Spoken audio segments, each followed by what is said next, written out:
ആമേൻ ആമേൻ. യേശുവിൻ്റെ ഏറ്റവും പ്രിയമുള്ള കുഞ്ഞെ, വളരെ മനോഹരമായ, നമ്മുടെ ഹൃദയം കൊണ്ട് ഒരുപാട് ചിന്തിക്കേണ്ട ഒരു ദൈവവചനം. പ്രഭാഷകന്റെ പുസ്തകം 13:3. ധനികൻ ദ്രോഹിക്കുക മാത്രമല്ല, നിന്ദിക്കുക കൂടെ ചെയ്യുന്നു. ദരിദ്രൻ ദ്രോഹം സഹിച്ചാൽ മാത്രം പോരാ, ക്ഷമായാചനവും നടത്തണം.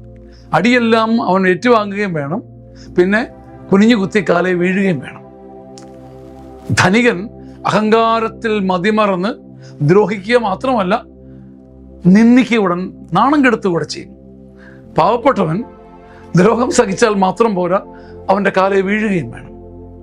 ധനികനും ദരിദ്രനും തമ്മിലുള്ള വ്യത്യാസം യേശുവിൻ്റെ കൃപയിൽ ചെറുത്ത് നിൽക്കാൻ നമുക്ക് സാധിക്കട്ടെ.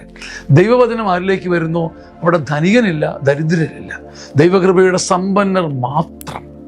ദൈവത്തിൻ്റെ വചനം നമ്മളെ പുതുക്കുകയും പുതുമയുള്ളവരായി നിലനിർത്തുകയും ചെയ്യട്ടെ. ആമേൻ ആമേൻ ആമേൻ.